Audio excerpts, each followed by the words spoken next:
Yo, welcome in, everybody. This is the Golden Boot Podcast.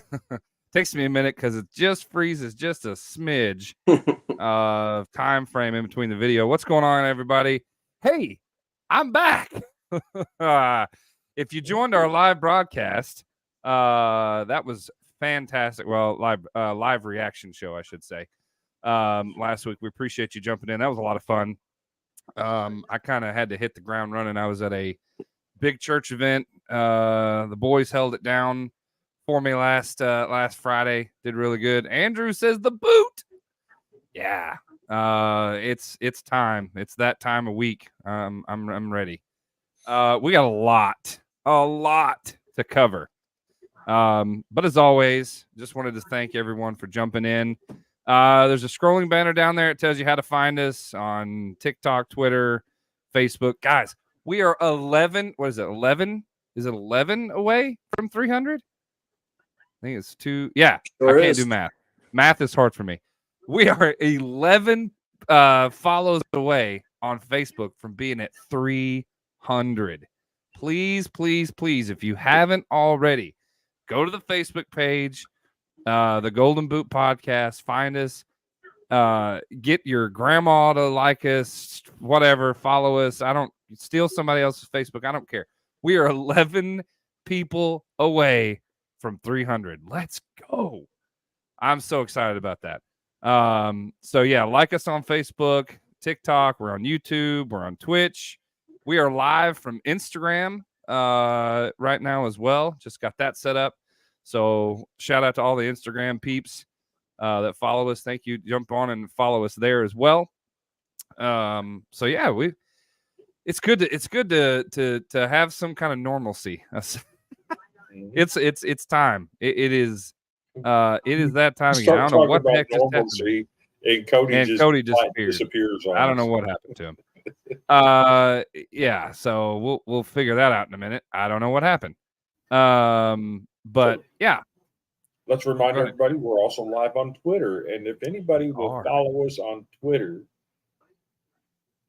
we got to build our brand on Twitter a little bit. We're trying. Help us out and share our Twitter videos. Yes, get those dynamics out there so people can see that we are putting out content on Twitter. Yeah, absolutely, and like and share this broadcast too because it helps us out. I don't know what happened to Cody, so we'll figure it out in a minute. But as always, thank you so much for joining in. We got some comments coming in. Yeah, y'all drop some comments in. Larry says, "Good evening, y'all." Good evening. It's very proper from him, I swear. Greetings from the Hancock residence. Yeah. Like. Now, I do Cody, come back. What Hancock residents are we talking about? Are we talking about one in North Carolina or Arkansas or Tennessee? Arkansas. I don't know what happened, bro. Where'd you go? Hancock residents at? Stupid phone call came through from Facebook, and it literally froze everything on my end. Wow. Well, I don't know what happened. Matt Redding. It's his fault. Sabotage. I heard there's something going on with you and Matt Redding. There is fantasy football, and it's going down this week. We'll decide the champion for college football dogs. I am down by about 20 points right now, but guess what? I was smart and signed quarterbacks that actually have to play this week, so I am ready, and I'm about to dominate. Nice. But that being said, I have some breaking news that I have to share. I have some real breaking. Okay, well, let's do the breaking news thing. Do it. I'm very excited to announce that LSU is now officially expected to announce their new defensive coordinator in Blake Baker from Missouri. Blake Baker formerly was a coach at LSU on the staff as a linebacker coach, did very well. His wife went to LSU. They have good ties there. He's a good recruiter. He literally brought Missouri from the abyss up to a top 50 defense in 2 seasons. Great hire by Brian Kelly and the staff. I think it's going to really help going forward. And basically it was said that if Blake Baker was not announced by Monday, that Zach Minter was in the mix. That being said, Blake Baker was target number 1. and they landed him. Phenomenal hire, A++, and I can confirm this based off of AYS, Are You Serious Sports, and Blake Ruffino. Yeah, I'm seeing that too. I'm just looking through. It's all coming through. So congratulations, LSU. That's huge. Missouri looked really good defensively. I think he'll fit in there. Hopefully he brings back culture. Zach Mentor, is that any relation to Jesse Mentor, the defensive coordinator at Michigan? Oh, maybe I meant to say Jesse Mentor then. Yeah, my bad. I get names mixed up. Yeah, Jesse actually, he was a cornerback coach at Baltimore for the Ravens. Yeah. Mm-hmm. And he took his first collegiate job at Vanderbilt as a defensive coordinator in year 1 under Clark Lee. Okay. And he used that as a springboard after 1 season to land the Michigan job. I think he made a pretty smart decision considering where they are right now. But yeah. Except for all the baggage that drags with them. Right. I mean, where would Vanderbilt be if he stayed with us, though, you know? Y'all would have a few more wins. I think so, too. Well, with that, following that breaking news, before we get started tonight, I got to ask, how has y'all's week been? I'm playing catch up. Chris, how has things been going on your end? In in southern middle Tennessee, wherever that is. Going well. Went back to work on Tuesday finally. Ended up working 2 days out of 14. So got some good time off. Had a good visit. I think I mentioned that earlier last week that had a good visit in Florida. Got back to work and imagine having only worked 2 days in 2 weeks. We kind of got a little bit of a backlog right now, but it's also our slow period.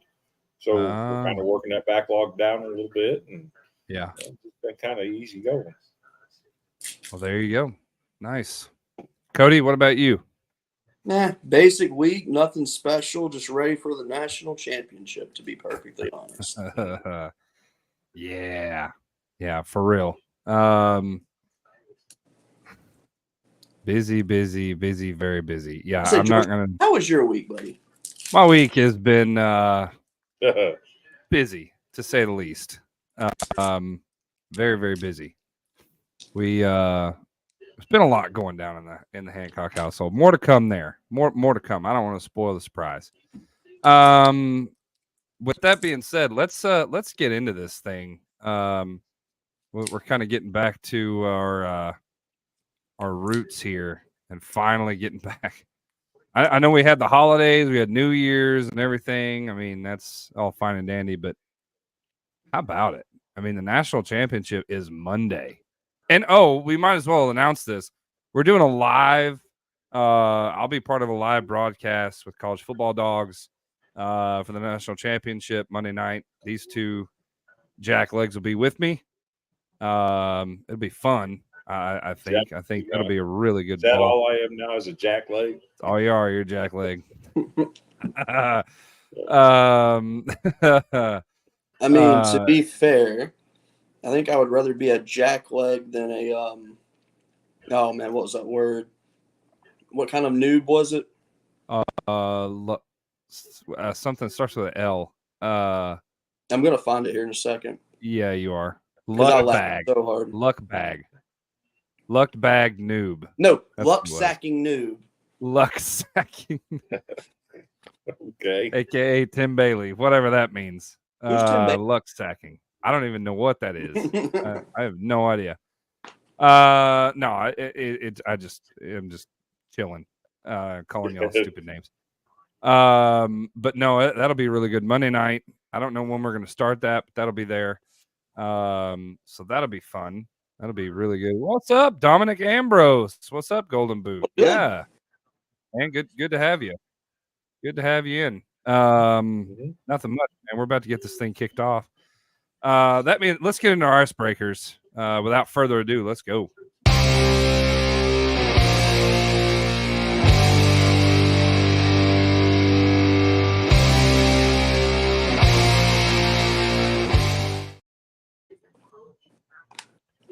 First order on the night. Nope. Noah naysayer. Nope. Okay. Nope. Not touching it. Not touching yeah. Let's all have a gander at this name, and you can just imagine in your head how the heck to say this dude's name. No, sir. I don't want to get fined. Number this. one. Number two, I don't want to get canceled. So I am not going to try to pronounce this at all. I am told it is supposed to be Noah Kaniga, is what I'm told. I hope so. The internet says otherwise, and we all know the internet is more right than anybody else. But I want to know how the heck you guys say it. Or no, you don't. No, you don't. Please don't spell it. Do not spell it how you're saying it. Just imagine. And I've seen meme after meme after meme of announcers are going to be in hell. The announcers, every single announcer that does any kind of football game with him involved is fired.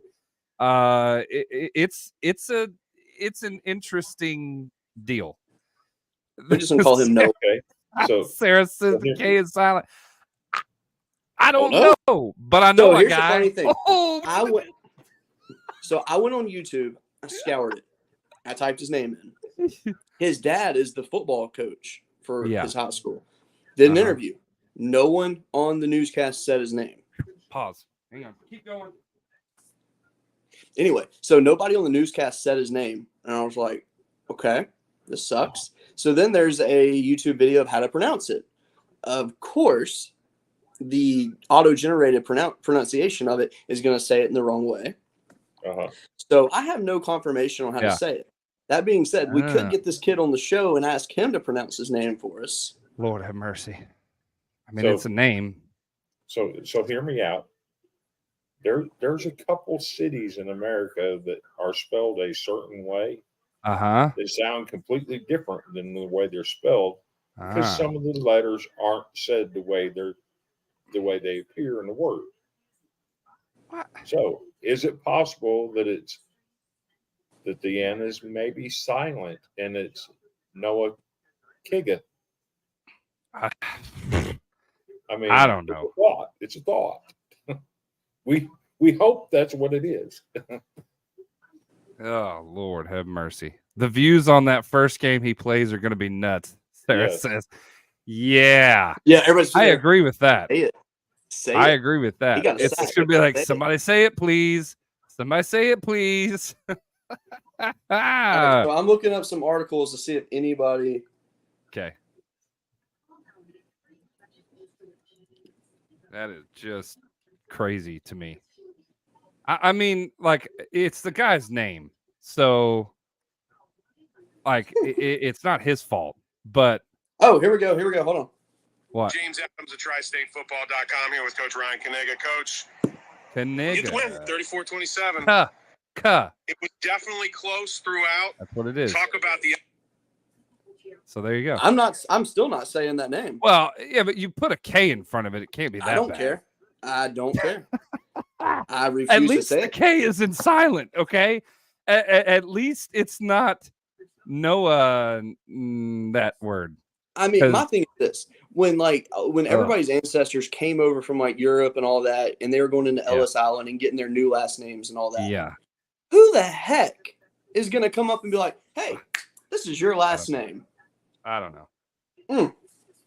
Yeah, I'm not. I refuse to say it because I want to know why you can doctor that film and you can take me saying cut off, and I ain't doing that. No, that's true. You're right. I said it once. That's enough. Close I will enough. say Noah K. For real. I will say Noah K. For Noah all K. the time he plays there football. You go. That'll work. That's safe bet. Safe bet. All right, moving on. Oh yeah, this one's for Sarah. Listen, y'all called this a few weeks ago. I straight up called it. Okay, and it was a mistake. But go ahead. So this reads that it reeks of tampering. Now, is this an Ole Miss writer saying this? Because if that's an Ole Miss writer that on there reeks of tampering. Guess what?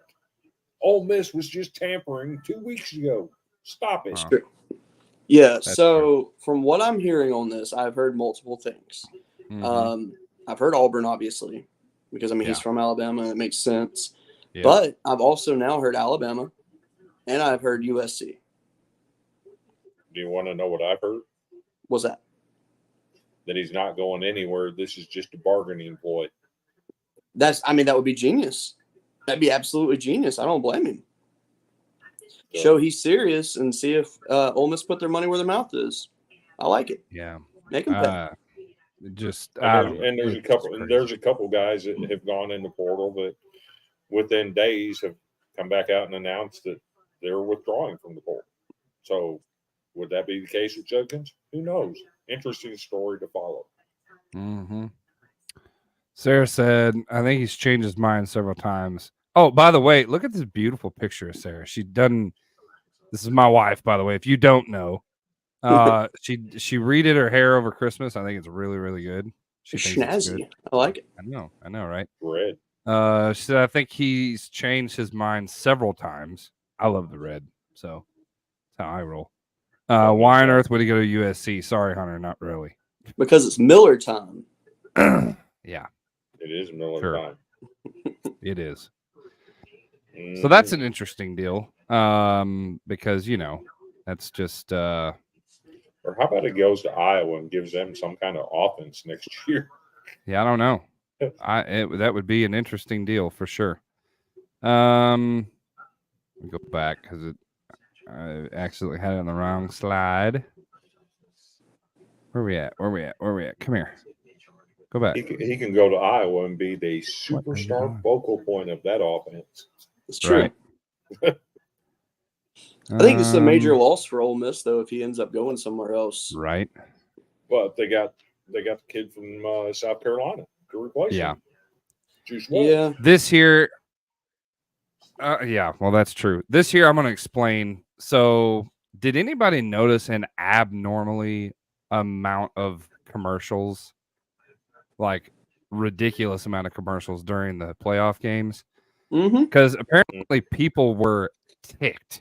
And the comments are, forget the start times. The amount of commercials tonight has been ridiculous. Old man tweet, too many commercials. Again, they tell you they're going to change clock rules and improve pace play. Then they just fill that time. They save you by more commercials. Touchdown commercials, touchback commercials. It's true. And it makes it almost painful to watch. They went on, Sarah says, they went on forever and ever. Yeah, because even in the NFL, right? And we'll touch a little bit on the NFL here in a little bit, but even in the NFL, like the first couple drives, there's very little commercials. They usually do a drive for each team, and then like if they punt, like if go 3 and out first, then they'll have the next one, and then if they 3 and out, then we'll be right back or whatever. And at least they'll let you see both teams. My God, this was every single stoppage of play. It was a commercial. It was crazy to me. I don't know, and I can't be the only one. Did anybody else see that? Whoever's in the comments here, you got to put a comment in and let us know, because there was a ton of commercials. It seemed like we were breaking every 3 seconds just because of how many freaking commercials there was. Every other play, Sarah says. Exactly. Are you going to the championship? Yes. What did it cost? Everything. If you've seen this movie, you know that the realization of what's happening here. The Pac-12 is no more. It is now technically the Pac-2. But the Pac-12 is in the playoff champion, is in the national championship. So a lot of people are saying, well, I guess it was worth it because the Pac-12 for the first time in I don't know how many years is in the championship. So I don't know. Lose your whole conference and get one national championship in the last hoorah. Is that worth it? Is it worth it? I was just going to say, was it worth the cost? Yeah, that's what I'm saying. Was it? I mean, what do you guys think? Do you think it was worth that? I think it's hilarious, to be honest. I mean, I get the irony of it, I guess, but I don't think many Pac-12 reps are sitting there going, I mean, I know they're happy, but at the same time, it's done. After this championship, it's done. And But I seem to think those two teams that are in there are either not going to stay or they're going to bring in like Mountain West teams, and it's not going to be what it was. Well, we got to be correct on this. It's done football wise. They still got the rest of basketball season, Okay, and that's then they true. got baseball, softball.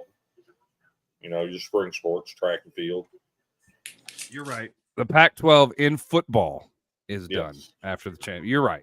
Let me make sure we're politically correct on that. That's correct. But it is kind of like a, I don't know,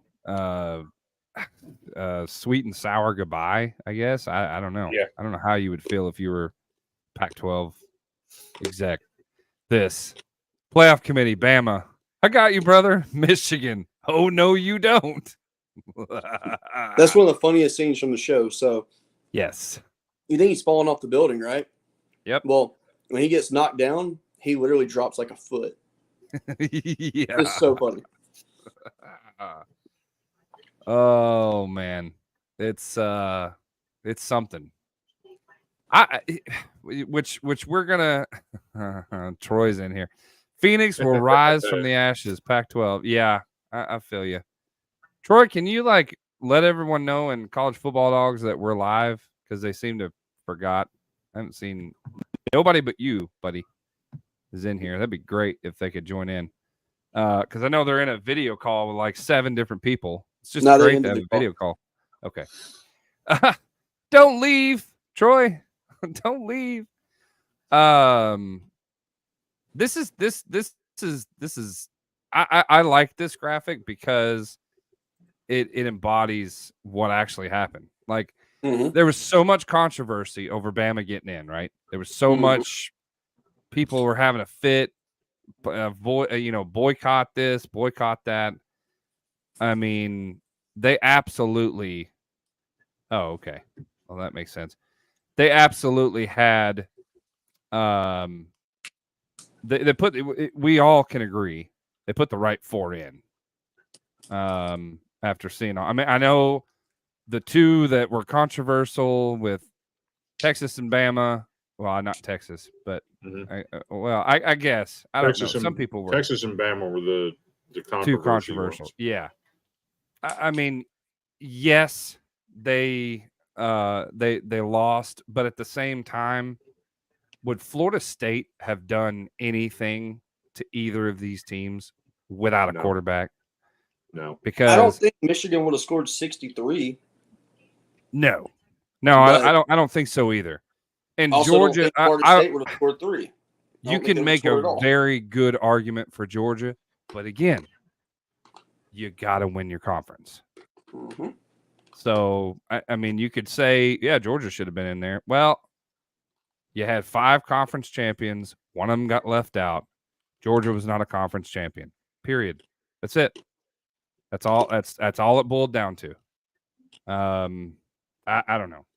It just now I know we'll have. There's TJ. What's crapping in Georgia? Golden boot. Yeah, for real. We're talking about the right 4 teams were in the playoff.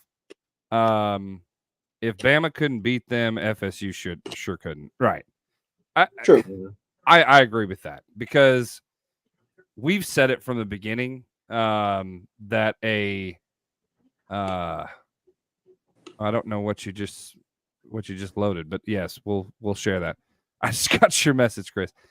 Oh yeah, I know what he's talking about. You should probably load it to go on with this conversation. Yeah. Oh, okay, gotcha. Okay, yeah, we will. We'll do that here in a minute. I see it now. But like, it doesn't. Jordan Travis lists Florida State team is not one of the best 4 teams in the country. And they they proved that. They weren't one of the 4 best with him. Well, but I'm giving them the benefit of the doubt. I'm saying you can maybe make an argument, and a solid one, that Florida State was one of the best 4 teams with Jordan Travis, because maybe they would have done, more. But without him, there's no argument. And that's just what it is. So I don't know. My problem is everybody's trying to make it out to be a Jordan Travis issue. It wasn't. They played the 55th best strength of schedule as compared to the other 4 that were in the top 10. Yeah. Now, you got treated just like every single G5 team has been treated before you. That's Stop crying. That's true. I mean, you're 100% right. 100% right. Yeah. TJ said absolutely the right 4 teams were in. There you go. So that ends that conversation. Moving on. Oh, wait, hang on. Before I do that, here, let's do this one first. To kind of go with that. I am Bill Hancock, Executive Director of College Football Playoff. I'm responding to your request of documentation related to the college committee's decision to drop Florida State to number 5 in the rankings. See below, basically, 63-3. Thank you for your interest in college football. This will be the last correspondence on this matter. Now, I don't know. Was this an actual letter that was sent, or was this somebody that did? Because if he actually sent this, I like Bill Hancock. I don't know if it's an actual letter or not, but it's floating around the internet, and it's might hilarious. as well be true because it's true. Yeah, because it is true. Is Bill your uncle, George? No, I don't know. I don't know. Dominic says it's Photoshop, and it probably is. I'm pretending it's not because it's pretty. But funny. I'm going to pretend it's not either. I want to go to bed believing the actual letter, regardless of what you comment or say. I don't care. You can say Photoshop all you want to. This happened. This happened. Also has, I want to believe that it happened. Tweet it to Rick Scott and Ron DeSantis. That's all you got to do. Then technically it's real. There you go. Yep. Done. Yeah. Done deal. And it's got a signature on it. It does have his signature on it.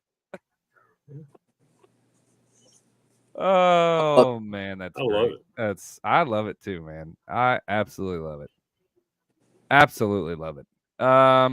Okay, this Stephen A actually said move the Rose Bowl game to SoFi Stadium. No. Now, I want to know what you guys think of that, because I think that's the dumbest thing anybody has ever said. I was very surprised Stephen A was the one that said it. I'm not even though he says some dumb stuff, I didn't expect it to be that dumb. You can't move the Rose Bowl to out a of the Rose stadium. I don't care if it's condemned because the sewer's backed up. You cannot move the Rose Bowl from the Rose Bowl. You can't do that. Like, just awful. I don't know. Go ahead. That'd be worse than moving the College Baseball World Series out of Omaha. Yeah. Honestly, I hated when they took it out of Rosenblatt, to be honest with you. Yes. Rosenblatt was such a special stadium. You could literally bump the ball and get a home run. And there was nothing wrong with going to the zoo and spending a day at the zoo with your screaming kids and then taking your kids to the stadium for the baseball and letting them run wild and getting their energy burned out while you're enjoying the baseball game. Nothing wrong with that. Yep. Put it back where the Stephen A. Troy says Stephen A. continues to show his ignorance of sports in general. I mean, he can be a little bit, but he's Stephen A. That's what he does. The Rose Bowl is historical. That's a goofy proposition. Yeah, agreed. And I love the looks that he got when he suggested that. People are just like, I'm glad I didn't say that. Yeah. I mean, there was even people that were saying that they wish that the national championship would be forever seated and done at the Rose Bowl every year. I'm not gonna lie, I don't mind that. idea. They need to update that stadium a little bit. Keep it historical, but they need to update it a little bit if they're going to do that. I kind of like the idea of moving the Natty around, but TJ says the Rose Bowl needs to stay in the Rose Bowl. What I will say is that people are saying the Natty should be played in the Rose Bowl are annoying me. Rotate the Natty. Yeah. I think rotating the Natty is the best option because you have a better chance at hitting the right target audience. I mean, there's a lot of different. There's like 4 locations you could put the national championship in. The big stadiums are out there. Obviously, Mercedes-Benz. You got stadium in Vegas. You got Houston, and then you could go to like Indianapolis or something. Stuff like that, cool. But Rose Bowl needs to stay the Rose Bowl. I've never heard of that word before, so I'm not going to repeat that. And like TJ, I agree. I think the national championship should be played up north occasionally. Yes. We need literally they need to rotate it around from north, west, south, east. They need to have it in 4 different spots and rotate it around. You literally have 2 teams that are super north playing in the Southwest. Like, why? Yep. And you can't have it on the West Coast all the time because then you got if Florida or Florida State or whatever, or North Carolina or whatever. I just don't see the point of having it in one specific spot because they saw ticket prices plummet when it was Washington and Michigan and there's no Alabama or Texas. Well, the whole South went later. So I'm not going all the way where it is. I ended up finding a video of Kirk Herbstreit. Yeah. And his reaction to the suggestion that they move the Rose Bowl to SoFi Stadium. Would you care to see that video? Yes. Yeah, let's see it. Let's do that real quick. Oh, my. Oh, my. Lord. Colin says the beautiful radio faces. Yeah. Thank you, buddy. We powder before the show. That's what we do. Yeah, I know, Sarah. Ha ha ha. Florida for the Natty. George got jokes. Hey, it was an example because of the opposites. But before we move on, I think honestly, and I would.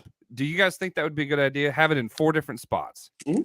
Pick north, south, east, west, and that way everyone gets a fair region. Hey, if you want to, they do it with the Super Bowl. They rotate it around all the time with the Super Bowl. Okay, so I have an idea now. Okay, so how about this? Since we're going to be in the Power 4 conferences now, why not play it in each of the stadiums that those conference championships are played in?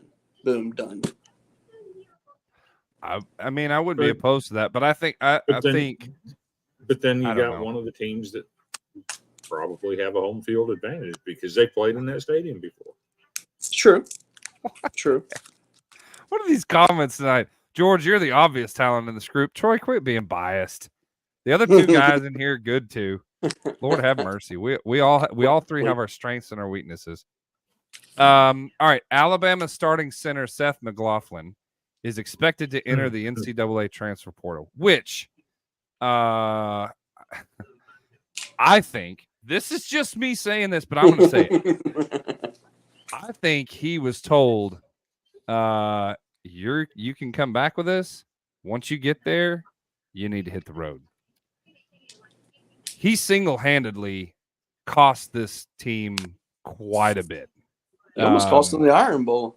Yeah, he almost cost them the Iron Bowl, and it was a tragedy that he absolutely cost them the majority of that playoff game.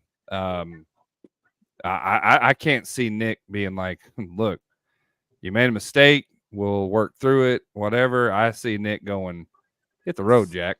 I can find 4 different centers that are better than you in high school. Hit it.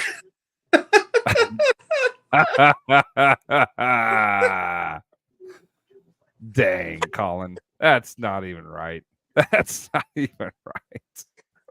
Oh, my God. No. I'm just going back to the fake Tim Bailey now. I root for Washington State. Does anyone actually root for Washington State? Troy does. I heard McLaughlin is going to visit Ohio State this coming week. Ah, there you go. Hashtag gentlemen's. Right, exactly. So speaking of Ohio State, how much egg did they have on their face? All their James, fans good to see you, buddy. You think a good coach would find someone, right? And then go out and let absolute hard-boiled egg against Missouri offensively. Yeah. Yeah, you might want to bring back. It might be too late to bring back Kyle McCord. And my thing is, though, with Will Howard now committing there, is he going to make a difference? I mean, I don't know. It's somebody said somebody made a meme, and it was that the Office. I can't remember her name, but it's the Office chick, and it's something like corporate wants you to find the difference in these pictures, and this is the same picture. They're saying they're the same person, and it's practically the same. We touched on this earlier. Quinshon Judkins entering the portal, the self-proclaimed portal king. If you've ever seen Game of Thrones, oh, that's funny. Yeah. TJ, I can't agree more. Joffrey's death was one of the most satisfying deaths in TV history. Absolutely. If you've never seen Game of Thrones, it's not your thing. I'm sorry. Game of Thrones was fantastic. It really, really I've never watched it. It is phenomenal. It is really, really good. This here. So there's so many people, and I just want everybody's opinion. JD5 winning the Heisman. You agree or not? Yes? Yes. Oh, yes. 100%. Cody's face. There's a lot of people who disagree, who think because of Michael Penix Jr.'s phenomenal performance against Texas, he should have been the Heisman guy. And I get it. So, of course, we revisit his incredible story. 2018, he tore his ACL. 2019, season ending sternoclavicular joint injury. I practiced that and butchered it still. Tore his ACL again in 2020. Season-ending AC joint injury. He considered retiring from football because of all the injuries. Instead, he transferred to Washington. Now, I have a question for those that are familiar with the NFL, okay? Because they're saying he's a great quarterback. He's going to be blah, blah, blah, blah, blah. Is somebody from the NFL going to look at this and go, oop, red flag? Oh, 100%. I do not think he's our guy. Regardless how good he is, I honestly think that the NFL is most of our NFL scouts are going to say, hey, he's good, but look at all the injuries he's had. He got lucky this year. He got lucky the year before. 4 years in a row, he had season-ending injuries. Ooh, I don't know. Maybe pick him up late third round, somewhere around there, but I don't know. I mean, to be fair, if you want to use it, if you want to compare him to a modern day athlete, Jalen Hurd. Yeah. Jalen Hurd, from the time that the only season of high school football that he ever played where he did not suffer a season-ending injury or miss time with an injury was his freshman year. His sophomore year, he missed time with the shoulder injury. His junior year, he missed time with the shoulder injury. His senior year, he played one game and had a season-ending injury.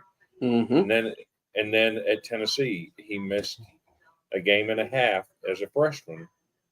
Well, he missed the second half of the Ole Miss game and the first half of the Florida game with an injury. Then he missed time as a sophomore with an ankle injury. As a junior, he had concussions. And he was drafted. Yeah. Well, and TJ mentioned the injuries mixed with his age are going to push him back to at least early third round. Someone will love getting him in third round. I don't think his age has anything to do with it. And the only reason I say that is because Bo Nix, Caleb Williams, Jaden Daniels, and him are all right around the same age.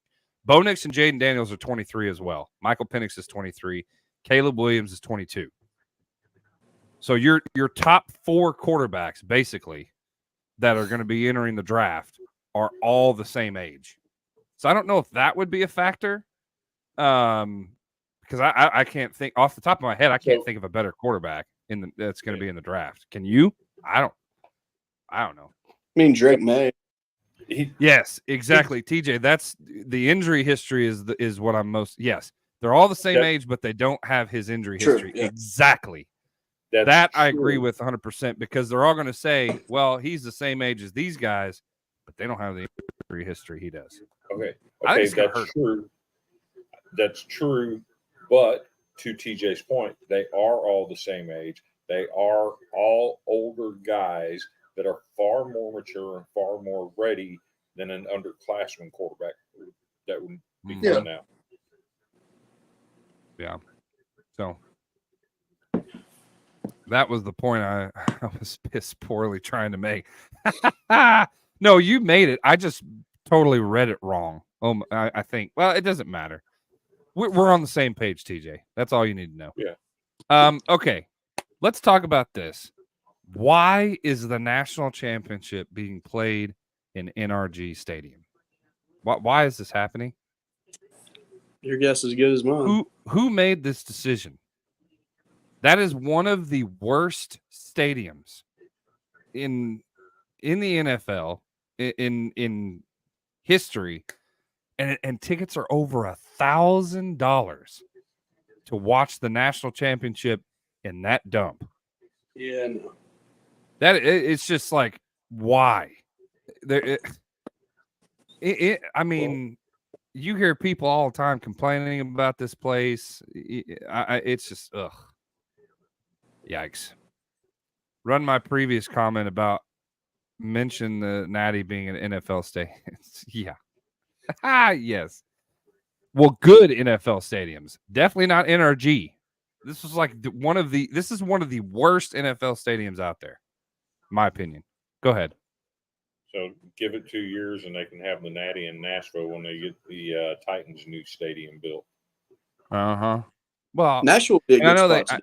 I know they had it in Atlanta, but like you have opportunities. You can have it in US Bank Stadium in Minnesota. It's a beautiful stadium. They've had a Super Bowl there. Right. You could have it. There's so many different places dome-wise in the north you could have it. Mm-hmm. There's no excuse to not have it in the north. But why pick this place? I don't know. I think they failed miserably. And I didn't even know it was played at NRG until I saw this. And I was like, wait, they're playing it there? Oh. So anyway, that's going to be, I know there's going to be something going on where something's going to be broke or something and somebody's going to have a fit. Speaking of Kirk Herbstreit, somebody said there's something earlier. It's going to remind me next year of it being worse. I think we're headed to, I'm a college basketball fan. We all get our bracket out. March Madness. Tell me about the NIT. How's that going for you? You know who is in the NIT? That's where the bowls are going next year. I think you eliminate the bowls. Nobody wants to play in them. Don't play the bowls. Just have the 12 teams. We'll get excited about those. And if you want to add maybe 5 or 6 more bowls outside of that, then do 5 or 6. But we're getting to a point where it's ridiculous. We're putting 6 and 6 teams in bowl games nobody cares to watch. If players don't want to play in them, hell with it. Don't have bowl games anymore. It's in response. He was asked about players opting out or whatever. I know Herbstreit's a moron. I get it, Troy. He is. He does have a point. If the bowl games. No, we don't. Well, I think he does because the bowl games are on TV for a reason. Yes? They're on TV for a reason? Yeah. If nobody watches them, why put them on TV? So let me explain how you fix that problem. How do you fix it? You use the deadgum bowl games as your playoff games. Absolutely. 100%. So, I don't know why. Okay, hear me out. In the first round, you'll get, let's say, who was number 8 and number 9 this year. Yeah. Okay. Throw them off in the Texas Bowl. Well, yeah. But he's saying just the 12 teams. If we have a 12-team playoff, you have 6 bowl games. There's a whole lot more than 6 bowl games. Okay. But then your second round, move it up to a higher tier of bowl games. So you're saying expand the playoff to all the bowl games. Is that what you're saying? Right. Instead of playing them at your home stadium, play them in the bowl venues. Yeah.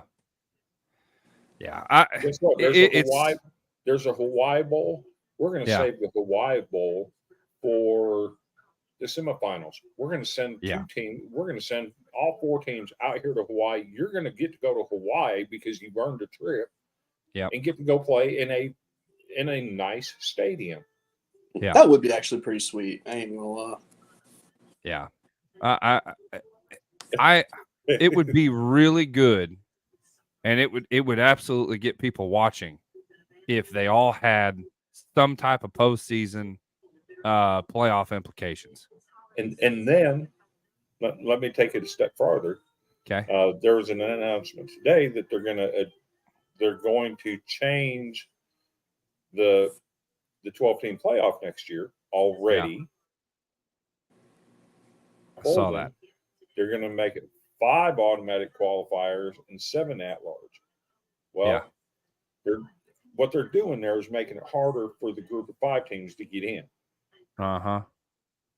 So my contention is you take them group of 5 teams, the group of 5 teams band together, pull away from the rest, say, we're not playing you. We're going to do our own thing and use some of them bowls like TJ said, the Avocados from Mexico Bowl, and use it for the national championship for the G5 teams. Yeah. There's ways to fix it where the bowls matter. Yeah, that's what I want. I want the bowl games to matter so you don't have as many players opting out anymore. That's what I want. It's funny that Troy says Hawaii Stadium sucks. They just built a brand new $1 billion stadium for college football down there. Yeah. It's brand new. TJ says shrink the bowls down to maybe 20 and do I don't know. It's tough. I don't know how to do it, but something needs to be done. Something's got to be done. I'm a firm believer. I've said this. The opting out, the NIL and transfer portal has completely changed college football forever. Yep. And not in a good way. Not in a good way. No. I honestly, because it frustrates me so much. We're moving to this like semi-pro approach on college. And it frustrates the heck out of me. But I don't know what you do in this situation. I know for the transfer portal, me personally, I would like to see the transfer portal not opened until after the season and then close before the season starts. That's what they do in the NFL. Why don't you do that? The complaint that is being launched is second semester starts before the season is finished. They could get around that. That's an excuse. I'm sorry. They could absolutely get around that. And I get it, but it's so frustrating. And to answer Troy's question about Hawaii Stadium, yes, it is finished. Yeah. It's a nice place. It's 10 times it's 100 times better than the original stadium that got condemned. Yeah. Right. Yeah. I don't know what you can do there. Okay, we've done that one. Say Noah, right? Right. All right. Now, before we get to our last icebreaker here, we want to bring in somebody here because he's gonna give us some breaking news. But before I do that, I just got to bring this up and bring him in at the same time because this here, buddy. Yeah. Welcome in, Kenny the Guru.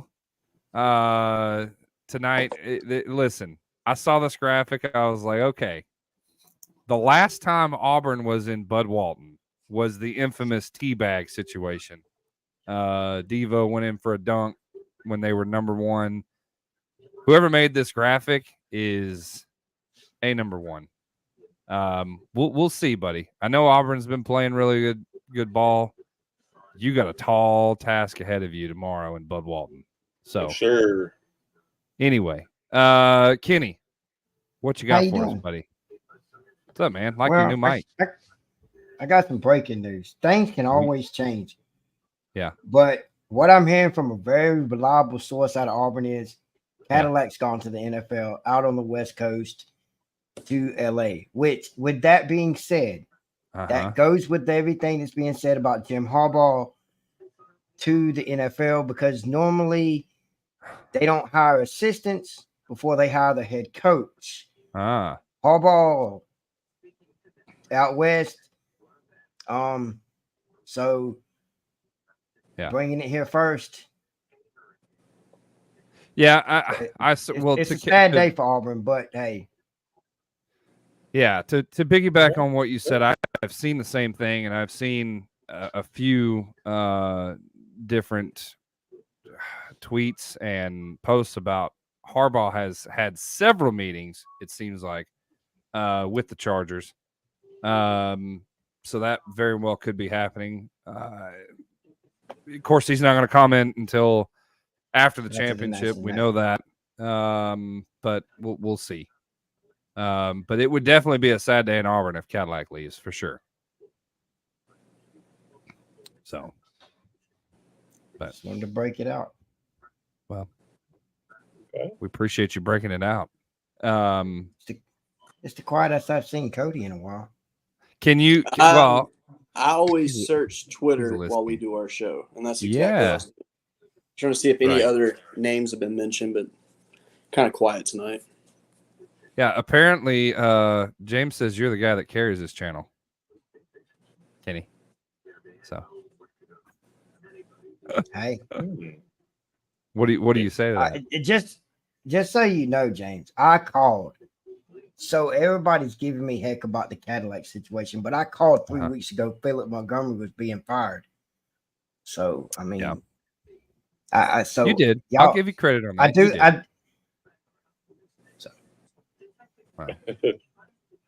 Like I said, any other predictions that you want to?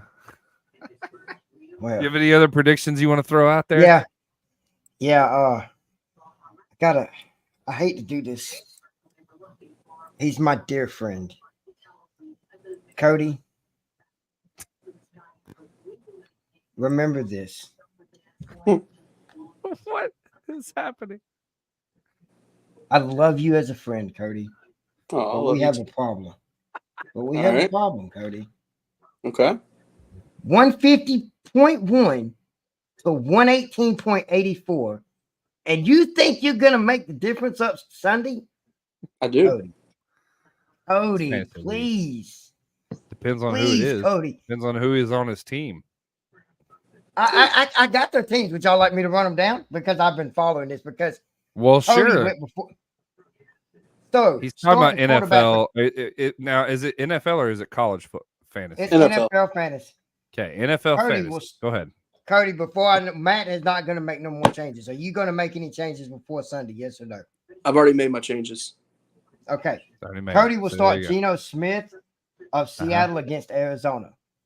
Okay. Mm-hmm. Matt Redding is going to start Kyler Murray from Arizona. Fun fact, I dropped Kyler Murray from my roster because I picked him up in like week 3. Yeah. But he sucked. He sucked it up for me, so I got rid of him. Terrible. Yep. Okay. Jones from Green Bay. Don't ask me how to say this name because I'm not even going to try, from Jacksonville. As running backs. ETN. Yeah, it's the running back for Matt. The other running back is Walker III and Hall. Here's where it's going to get interesting. Wide receivers, Tyreek Hill versus Jefferson from Minnesota. Hang on a second. So before you go into any further on Tyreek Hill, I don't think I have a graphic on. I might have a graphic on that, but and we haven't even gotten to NFL. There's breaking news. If anybody has seen, Tyreek Hill had a fire at his house. That it was started by one of his kids playing with a lighter. Now, Tyreek Hill has had some problems in the parental category, but he was spotted by news cameras wearing a boot on his right foot. Outside. Now, I don't know if it was supposed to be a quiet thing between him and Miami, but I mean, obviously your house is on fire. I don't think you're going to worry about your image. You're going to run out of your house. Well, he just so happened to be spotted with a with a boot on. So I don't know if he's playing. He's playing. They confirmed it. He's good. Well, and to be fair, it could be a precautionary boot, with like a massage thing in it or whatever. But it's got people stirred up. So anyway, if he's playing, great. We'll see if he's 100%. Go ahead, Kenny. This next one is quite interesting because somebody added Metcalf midway through the season. Yeah. And then Matt's going to get St. Brown from Detroit, which is he has boomed for the last 3 weeks in a row. Mm-hmm. Uh-huh. So that's going to be an interesting tight end. I don't understand Cody's dropping and picking up here, but hey, he might know something I don't. He goes and gets the Giants Waller. Mm-hmm. Maybe you see something I don't, Cody, but okay. Laporta from Detroit is who Matt got. Okay. Now, in the flex position, y'all, this is what's funny to me. Matt moved CeeDee Lamb to the flex position, which could be a big move to beat Cody. Cody pronounce that dude's name, Cody? A-Chain. A-Chain. He put A-Chain in his flex. It could be We're going to come back to Go ahead. Then we're going to come back to the defense. Matt has got Aubrey from Dallas as the kicker, and he's got Elliott from Philadelphia. Now, defense. Oh. Why in the world did Cody go get Dallas's defense? Because they're playing the Commanders. Bro.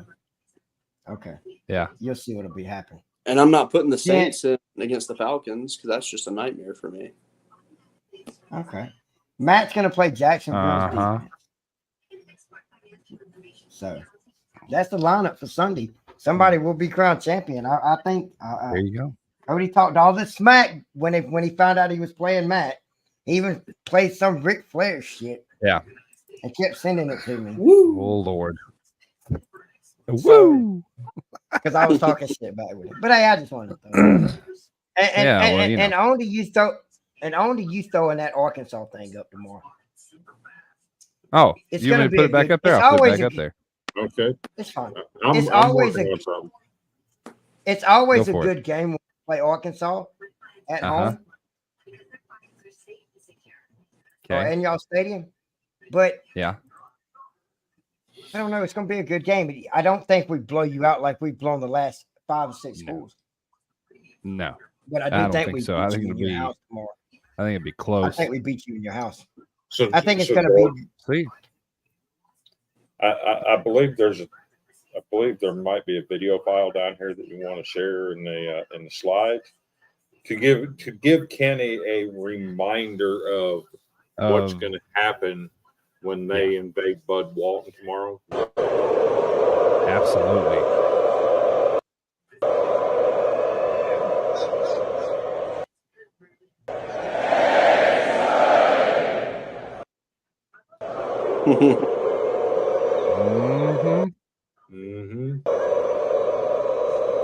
Listen, buddy, that is the most intimidating place in the SEC, hands down. That is 20,000 strong. Listen, that is 20,000 strong. I don't care if an NBA All-Star team comes in there.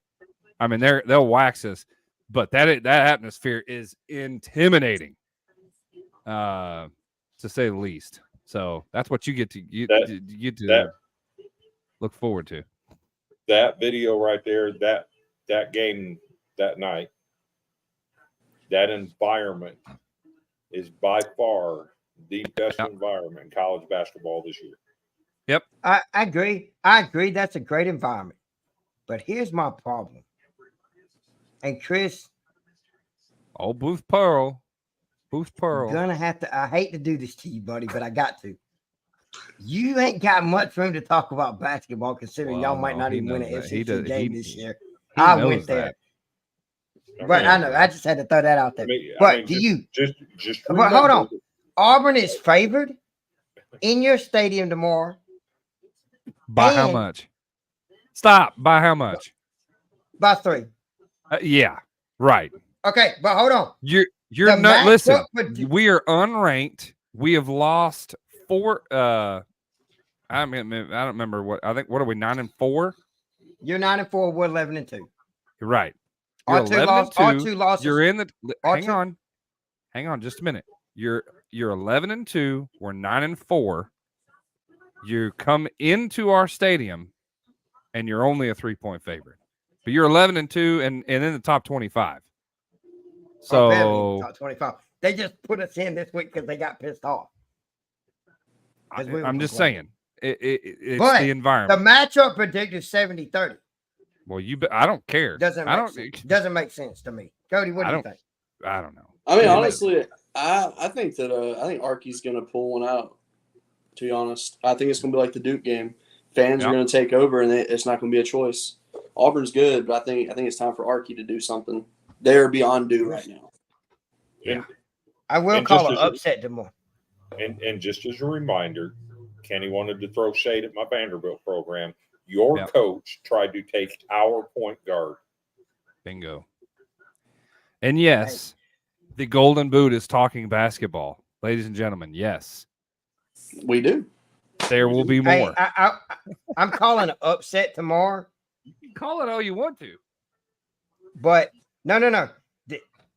I feel like I'm fixing to get some backlash. I'm fixing to get some major backlash from Chris. Kenny, you got a comment there, buddy. Oh, dang. Boy, you are balling a little bit, ain't you? Hey, it's okay. I like going bald. Anyway, go ahead. What's your upset? Hurry up. What's your upset? There's a major upset. Florida beats Kentucky. Florida beats Kentucky. No. In the swamp. I called it here first. You can call it here first. I think you're crazy. They got the same record. I don't care. Okay. It's a meaningful game versus a non-meaningful game. I don't care if they have the same record. And Tennessee blows out Ole Miss. I could see. I don't think they blow them out. I think that's less than 10 points. It might be.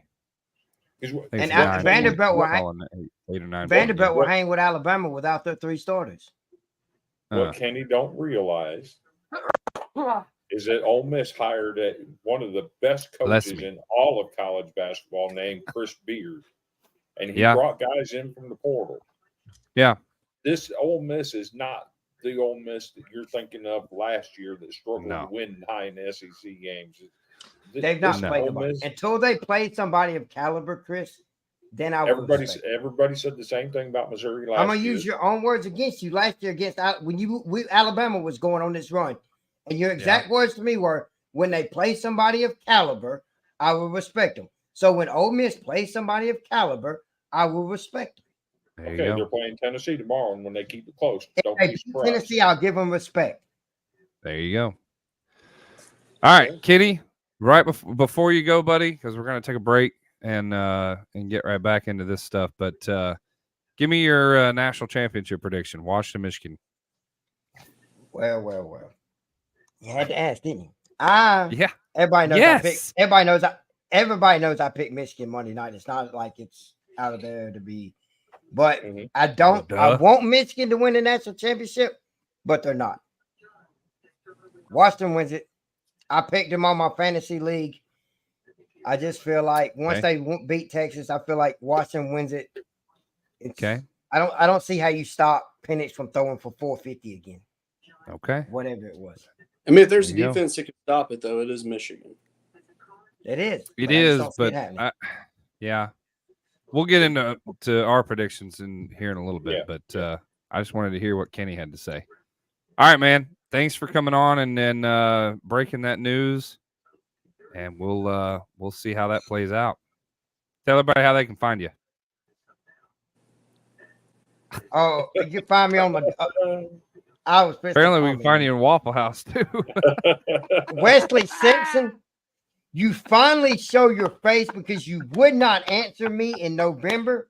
No. We're so not, now you can. Oh, God. I want you to personally message me. So anyway, you can find me on any Alabama college football dogs. Yeah.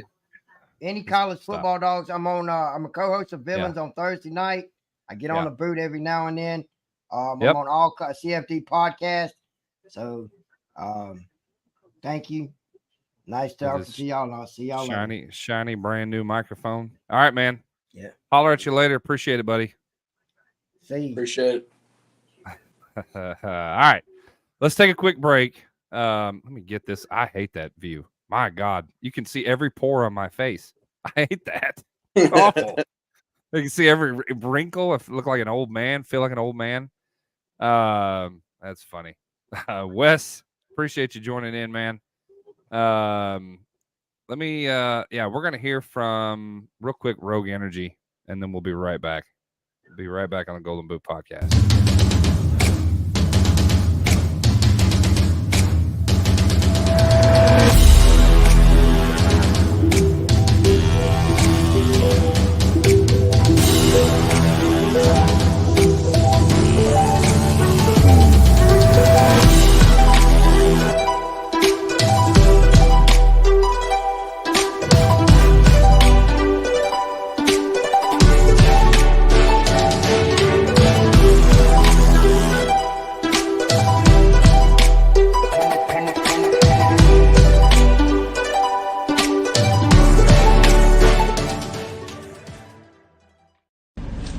Yo, what's going on? This is Jacob Hester, former LSU running back, here to tell you about a brand new college football podcast, the Golden Boot Podcast. Give it a listen, give it a try, give it a follow. They're going to work hard to be your new favorite podcast. You're listening to the Golden Boot Podcast. Stay golden.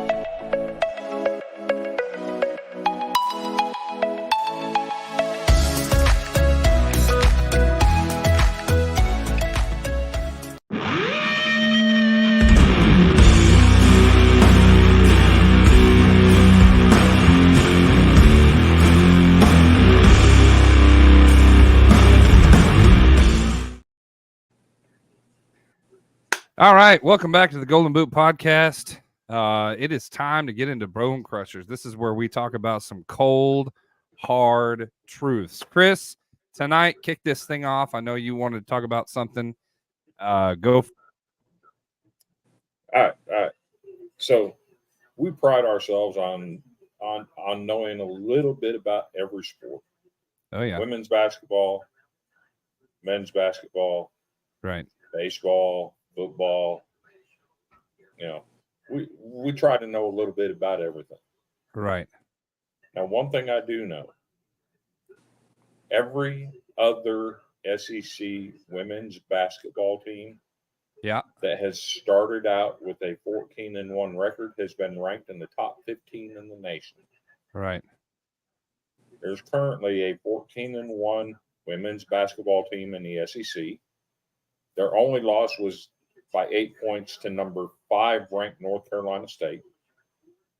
They're sitting at 1-0 in the SEC after winning on the road in an SEC opener for the first time since 2006-2007 season. Mm-hmm.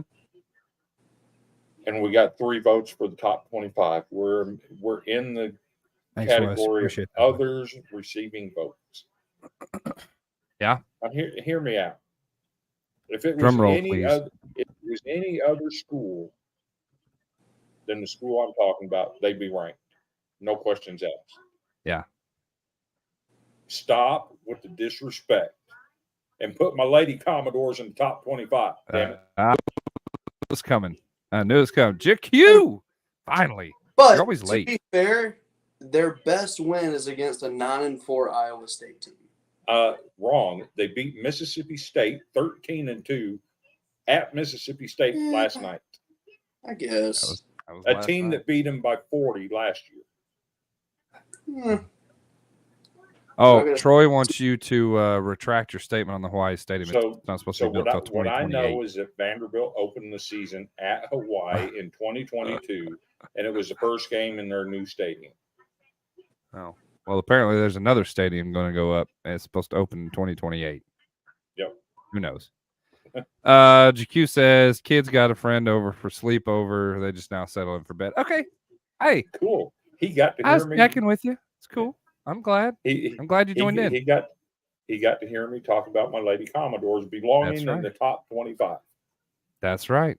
That's right. Cody, you got any cold hard truths? 85 should be the Heisman, and straight up, nobody should question pretty much it. I mean, on him, but no. Actually, yeah. I think it's time for me to officially shed it. I am no longer affiliated to Brian Kelly.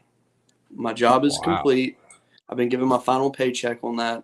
I'm officially employed by Jay Johnson again. Oh my, Jay Johnson's towel holder. I'm not holding the towel this year. I'm holding the towel and the jock strap, sir. Oh, we're going both ways. We rolling it back. Okay. And let me just tell you, both ways. I'm very excited for the direction of the team this year. We got the best coach in the country. We have one of the best pitching staffs in the country. We got some great offensive talent.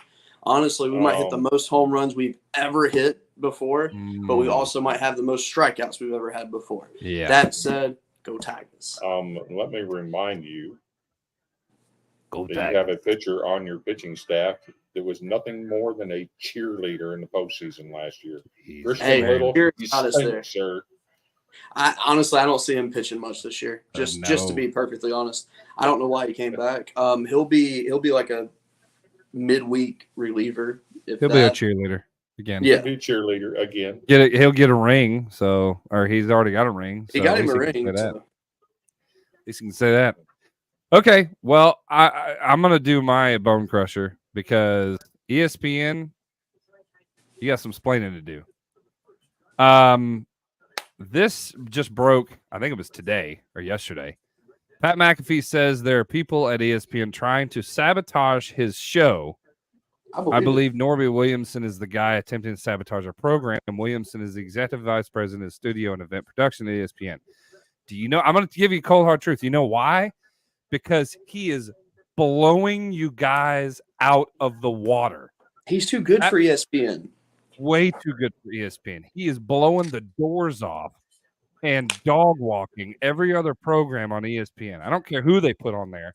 The Pat McAfee show is absolutely the paramount of ESPN right now. I don't care what anybody. He's got the best. He has the best content. It's real. It's unfiltered. It's straight up. I mean, Pat is an idiot himself. But I love him for it. For it too. I like him over a whole lot more people than he for the other places I get sports news. Honestly, he's the best thing ESPN has had since retro Mike in the morning. Yeah. Or they got absolutely. Yes. I 100% agree Greeny with that. and gold. Old school. Yeah. I mean, it's just man. I was actually going to mention that, Jackie. So if you didn't get to watch his cast of the game the other night, the best live. Okay, remember Michigan ran into Alabama's punter, and they didn't throw a flag. Well, Alabama ran into Michigan's punter too. Yeah. Yep. And they didn't throw a flag. Yeah. Pat McAfee, in all his brilliant wisdom, said, well, the referees don't give a shit about the kickers tonight. I about to fall out my chair. I mean, it was so matter of fact. Yeah. Yeah. Yes. And that's Pat. I don't know. Troy, I know you don't like them, but I mean, it's a whole lot better than they used to be. I'm just saying. I couldn't stand to watch the talking heads and just panels of mediocrity in the media. I'd much rather have watched his podcast show. And then when ESPN picked it up, I was like, great. least have something to watch. At but least the actual broadcast of the game the other night had something exciting in it. Yeah, right. The actual so the story behind this, do you guys know this more than I do? Chris, what exactly is the story behind this? So apparently Aaron Rodgers and Jimmy Kimmel don't like each other. Yes. And Understatement. For whatever reason, Aaron Rodgers spit Jimmy Kimmel's name out on Pat McAfee's show the other day. Mm-hmm. Well, yesterday, Pat McAfee came out and issued his own apology. And I get that. He's got to protect himself. He gave Aaron Rodgers the forum that he used, that he said what he said, and he could be held liable for it. So he had to come out and issue an apology. Yep. Well, Norby Williamson was one of the executives that didn't even want Pat McAfee hired in the first place. Yeah. He's old school ESPN. He'd rather have your Stephen A. Smith and guys like that on it. Right. Okay. Well, because he issued the apology. Yeah. There's been some things going on back behind the curtains. Yeah. Suggesting that he should lose his show because he gave Aaron Rodgers a platform. And it's just so stupid. And Norby Williamson is the one that's behind it all. James don't care what we're talking about. What happened to the video where Hunter was making out with a lady at the game? He wasn't making out. He was. Part of the video was. Oh, I see. Part of the video was cut out. You're right. He's busted. We know the truth. Hashtag tell the truth, Hunter. That's right. Hunter's a dog. Steven deserves to know. Well, Steven deserves to know. I think Steven was filming. James Bender wants to know if Hunter's sticker was pecking out. Oh my! What? No. Nobody needs to know that. Gross. That's disgusting. Anyway, so that's my bone crusher tonight. Is Pat McAfee. They're trying to sabotage the show, not because of what Aaron Rodgers said. They're trying to sabotage the show because he blows everybody out of the water. Yeah. And that's just using him as a scapegoat to get him gone so they can go back to their boring, whatever. Yeah, I mean, to be fair, though, Jimmy Kimmel did kind of talk smack about Aaron Rodgers previously. He did. So he had it coming. And, I mean, honestly, if anyone has kept up with the Epstein files, I mean, the original leaked list did have Jimmy Kimmel's name on it. Now, obviously, that doesn't mean that the list was accurate or anything, but his name was still listed on it. So that's what he went off of. He's a conspiracy theorist. He likes to look into all that stuff. Yeah. It's a good point, Wes. And JQ. Craig Kilborn's still around. Dan Patrick, Rich Eisen, Sean Rich Eisen's Scott on the Van NFL Pelt, Network. Kenny Mayne.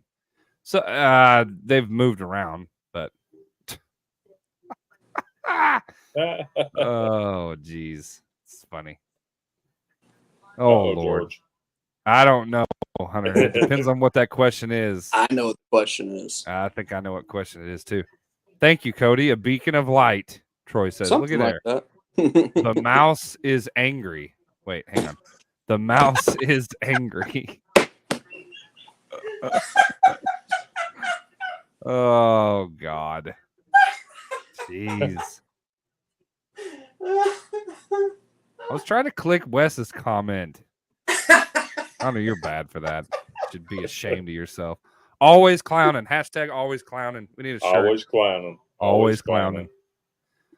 Always clowning. Well, Cody's done. He's in the floor now. What do you say we get in? I'm glad Cody's done because this next topic, if it's what I think it's going to be, I don't want him to say a word because he got a title last year, and I don't want to talk to him. Oh, yeah. I mean, hey, we can go to that. We can go to that topic because I'm actually excited about that one. Go ahead. What topic were you doing? College baseball, sir. Well, go for it. All right. Everybody, the perfect game preseason top 25 has come out, and the Demon Deacons of Wake Forest are your number one preseason team after adding Chase Burns from Tennessee, and they are loaded, stacked, and ready to go. And then the second, number 2 team, they're okay. And then you got my LSU Tigers. Okay.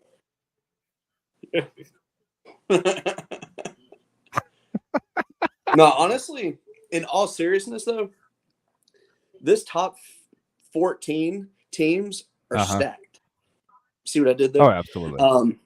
But stacked, no, this is one of the more stacked years in college baseball that I can remember. That being said, Texas A&M, I'm not buying the hype on. No. I mean, yes, they added Montgomery from Stanford. Great pickup. But one player is not going to do all that. And I don't care what anyone says. Schloss is not going to be able to do a miracle 2 years in a row playing with the portal. It's just impossible. Yeah. Right. I mean, we're going to be getting into baseball here pretty soon. This thing kicks off in March. My Hogs sitting at number 2. They had a monster recruiting season for the 3rd year in a row. Although I will say they had the number 1 recruiting class. Quite a few of those guys have elected to go on to Major League, is what it is. But still, they're going to be a monster of a program this year. Mm-hmm.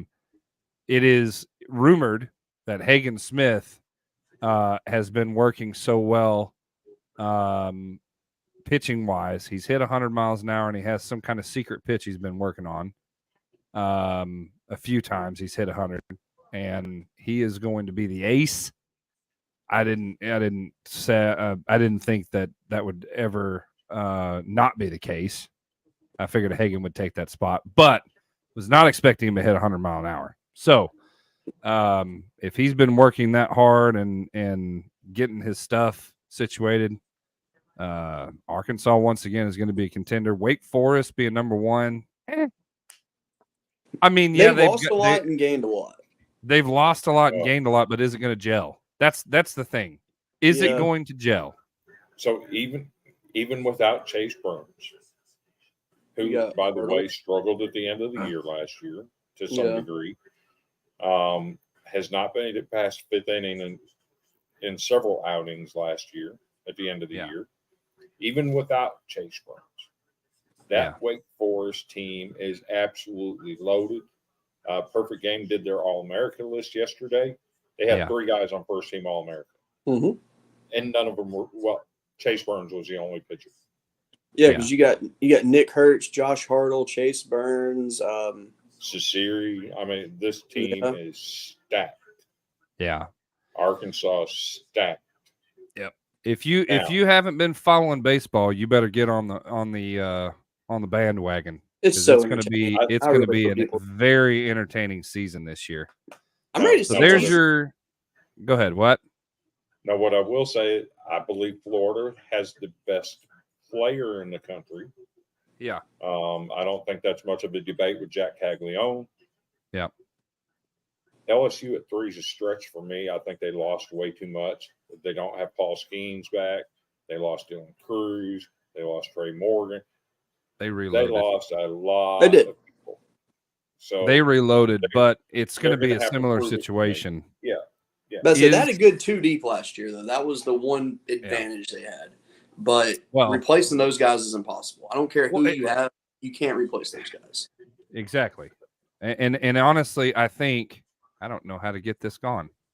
Yeah, move it so I can see your face. I don't – the thing about it is that, hello. The thing about it is I don't know. You can't replace those guys, but I think you're going to have a similar situation as Wake Forest. Can Jay Johnson gel these guys that come in and get them on the same page? Sure. I think both Wake Forest and LSU may struggle early because he's trying to find that fit, rotation wise, whatever. Because you replaced a lot of talent. Well, here's the crazy thing. they already have their starting 9 and their rotations set out. It's like it's already done. It's weird. I've never heard a coach be like, "Oh yeah, we're ready to go." Like, it's weird. That being said, weird. one advantage though is like in the transfer portal. Okay, the new names to look for are pitchers, but he brought one guy in, Mac Bingham from Arizona, who used to play for him. So I feel like that is an advantage because he already knows the Jay Johnson system. So it's not like he's going to have to learn this whole new thing and catch up. He can really just be fit right in and go. And that makes me feel good. And then Josh Pearson's moving from left field, and he's actually going to be our second baseman. Mike Germany says, can't wait for college baseball to start. Yeah, it's going to be good, man. Go ahead, Chris. They had Vanderbilt at number 6. Yep. I think that's fair. We lost Enrique Bradfield Jr. That's a hit. You can't replace him. Hit. No. But we did bring in the number 1 relief pitcher. Yep. In the portal. We brought in the number 1 base stealer in the portal. I mean, we brought in some pieces. We brought in some freshmen that have some power. We got a guy coming back that's been injured for 2 years. It's coming back that has home run pop. So who? Troy Lanief. Oh my God. You were so high on that kid. Yeah. Dude, I will never forget how high you were. When he played as a freshman, he got in late in the season. He had a huge power outburst. Yeah. Got injured in Omaha, of all places. Yep. Never played in his sophomore season.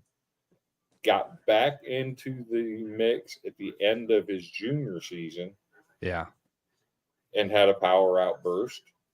And for the first time since he was a freshman, he's 100% healthy. Yeah. That's going to be a huge deal for this team. Right. Let me just say this because we can talk about this all night. It's not time yet, but I will say this: if you don't know college baseball, these two are probably the 2 best men to teach you the ins and outs. They are baseball gurus. I know a little bit. I do not know as much as they do. I mean, I've only gone to the SEC tournament 27 years in a row. I mean, come on. Right. Yeah. So, and I'm only 33. Understand. So. Come baseball season, we are going to be packed out with baseball content because we normally if you are have, a college baseball fan, and you want to write about it, hit us up. Yes. Yeah, absolutely. College baseball dogs will be starting. We're going to push for a launch probably mid-February, somewhere around there. Or what did I say? Mid-January? Hopefully, my target date on that would be February 1st. Oh, okay. Well, there you go. For sure. And then, more to come there. Because the season starts on February 16th. That gives us 2 weeks to That's right, 16th. Yeah. That's right. So okay. My bad. That's my target date.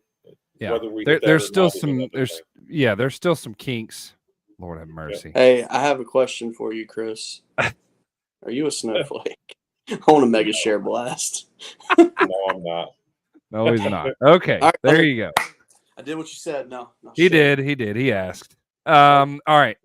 Now, one last little bit here because football is coming to a close, gentlemen. Yes, it is. The last segment that we have tonight, let's get into this week on the Gridiron.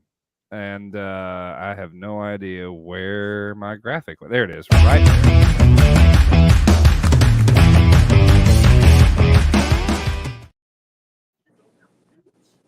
All right. This week on the Gridiron, we're going to talk some college, of course. We need to recap the playoff games. Do me a favor. Everyone that's watching, please share this.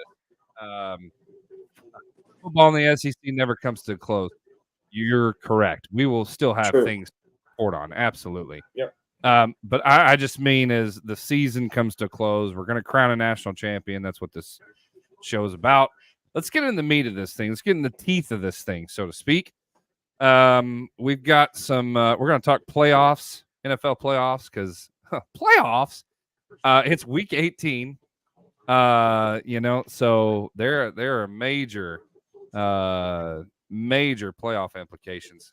Look, GQ, y'all got me wanting to get season tickets to my Batcats. Yeah, you should. Kentucky has a good program.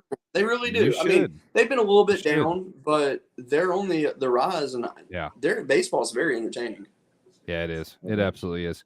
So, if you would, whoever's watching, do this last little bit. Get somebody else who's never been on before. We're going to talk some football. Let's get into. Let's go ahead and let's do this. Here we go. Let's recap first the Rose Bowl. The Rose Bowl, in my opinion, was very interesting. It was. Alabama, Michigan, of course, Michigan moving on to the playoff or the national championship. Sorry. But we have the breakdown. So final and overtime, we know the last play, Alabama, people think they botched it. It was actually a run pass option. It was RPO.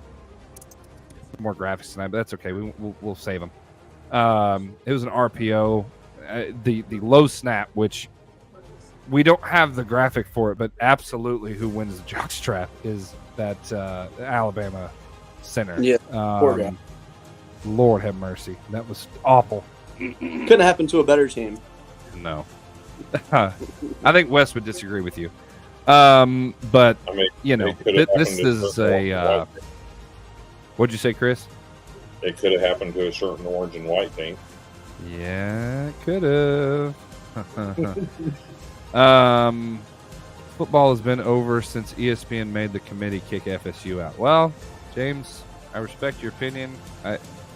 We said it earlier. I don't think they were supposed to be in. But Alabama, Michigan, you see the stats. You see it. Each of them had a turnover. I think the biggest deal was Alabama, in my opinion. The biggest difference in this game, Alabama was not able to execute plays like they wanted to. Sure. Because of low snaps, because of penalties, whatever. I mean, they were bullied. And the line of scrimmage. The line of scrimmage was a big deal.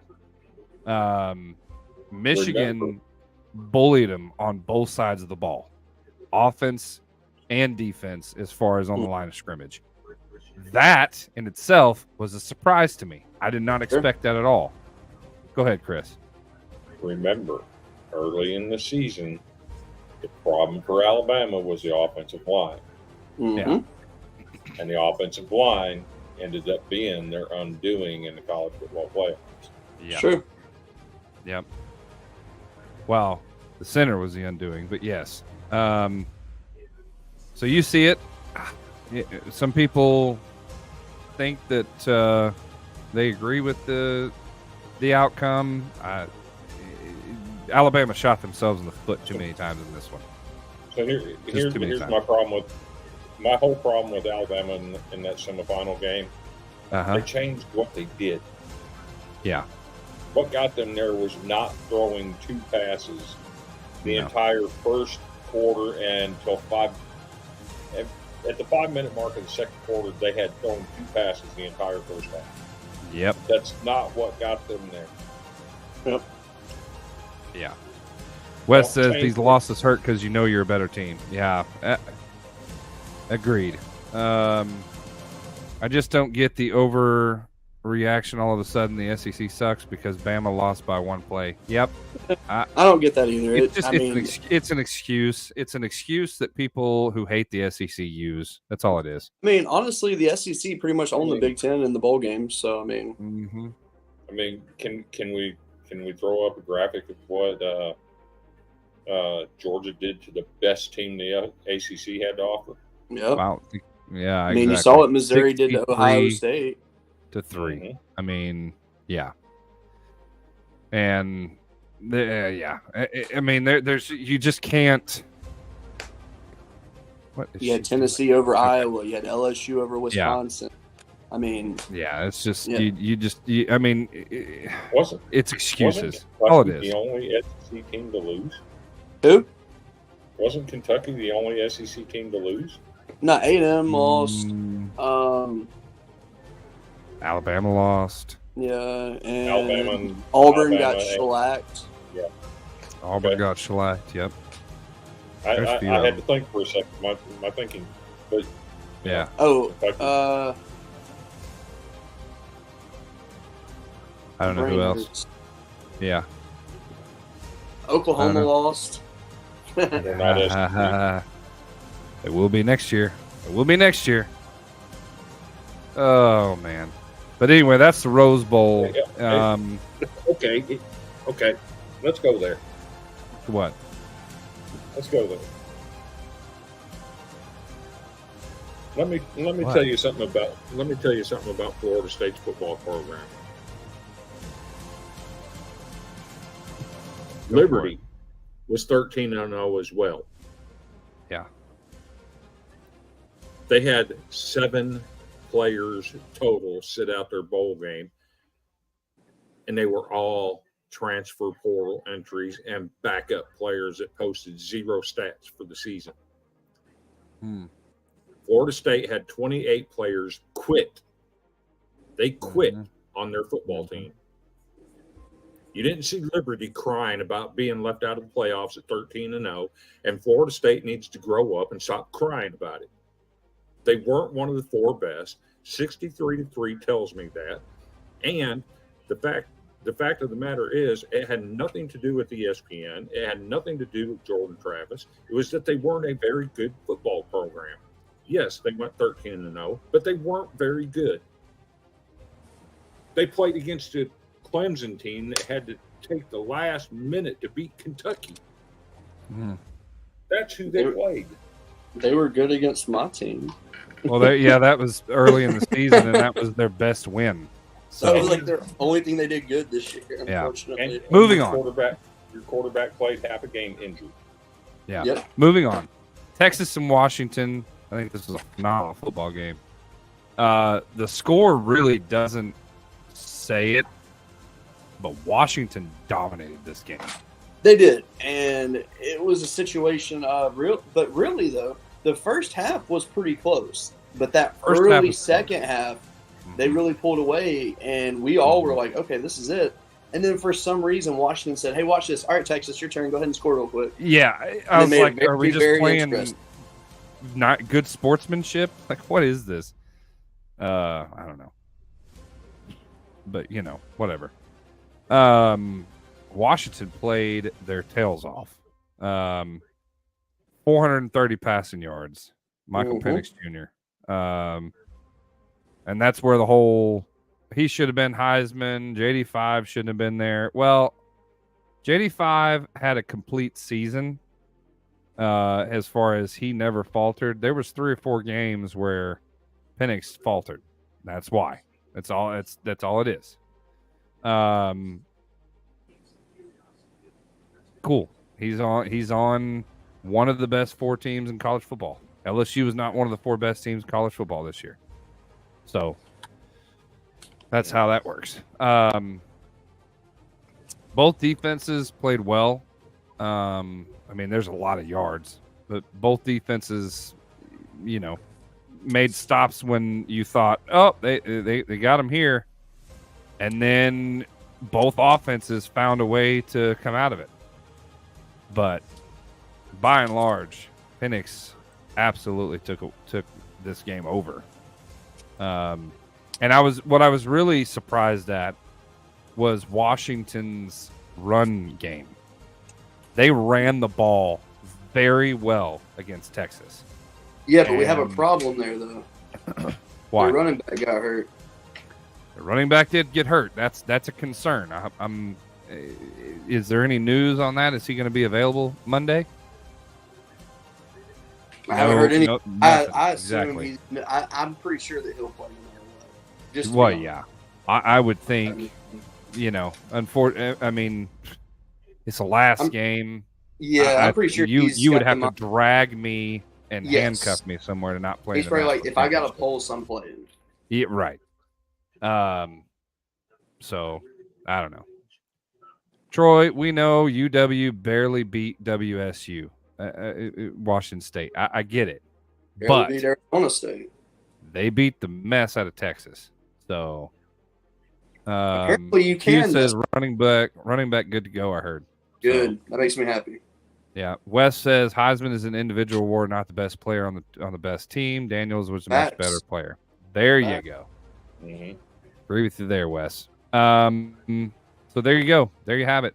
Those are your final playoff games, and that's your final recaps. I love those graphics. Those are great.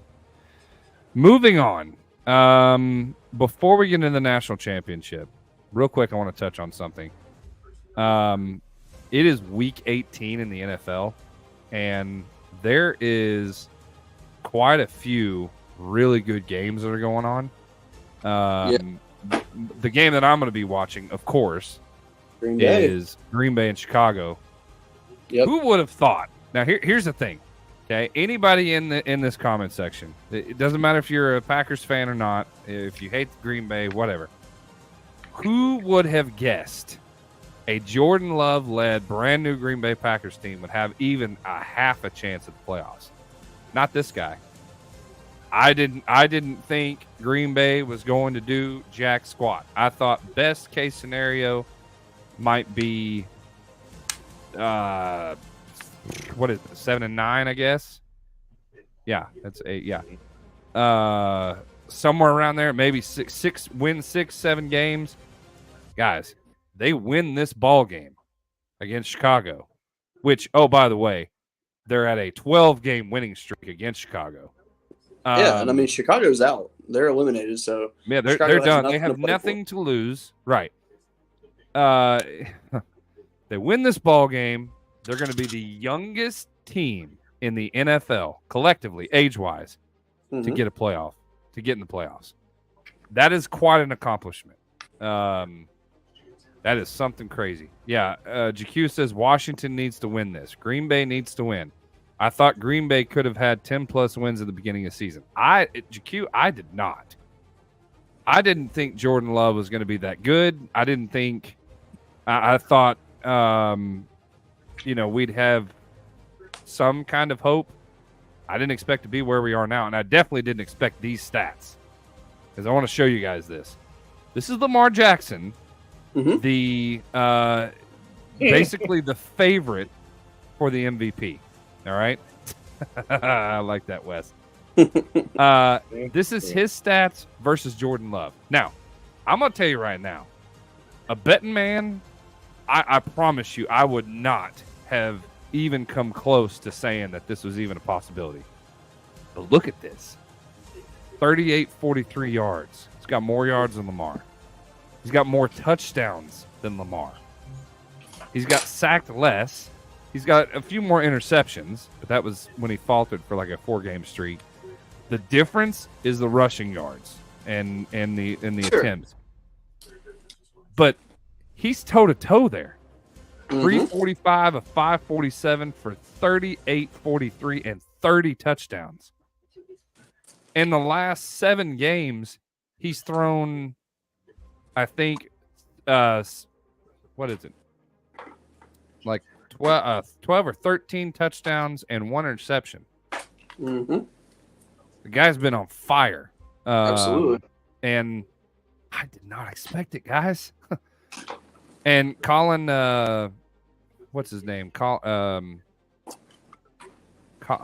What is his name? Colin, the radio guy. What's his name? Colin Cowherd. Yeah. Oh, he's a big Green Bay. He hates Green Bay. He's like, I don't know how they do it. For some reason in Green Bay, they do quarterbacks differently. Can I tell you why he's close in Cowherd, numbers thank you. to Lamar Jackson? Why? Level of competition. No, listen to me. Lamar Jackson's out here playing the Buffaloes, the Miamis. Buffalo stuck this year. The Clevelands. They're going to be in the playoff, and they've won 4 straight. We beat Kansas Buffalo City. and Miami play for the East. But Lamar Jackson is out here playing those teams, while Jordan Love is out here playing the Chicagos and Minnesotas. Detroit. It's a vast Thanksgiving. difference. Detroit on Thanksgiving. I mean, they had a pretty one good team. They played more than just one good team. They absolutely played more than one good team. I hear what you're saying. They played more than one good team.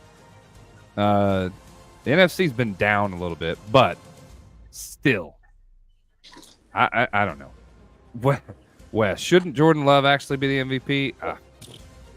I don't know. Thank you, Matthew Dalton. Cowherd. I couldn't think of his name. Thank you. I do think it comes down to these two guys.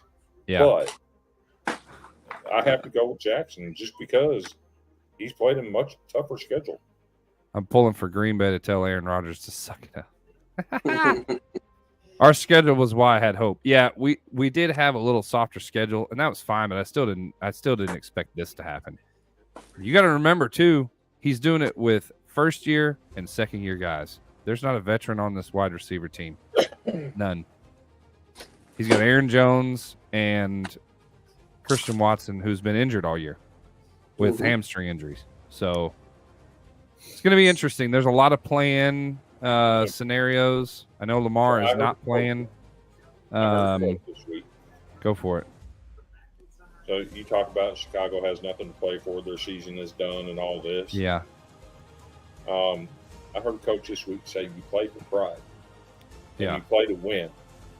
And Yeah. the reason you want to win so much is because losing, it sucks. Yeah. It's a direct quote from an NFL coach. I don't think Chicago packs it in. I think they're going to do everything they can to win this game. I wouldn't be surprised if they do. I don't expect them to, but it's an interesting thing to go off of. You play to end the season on a high note.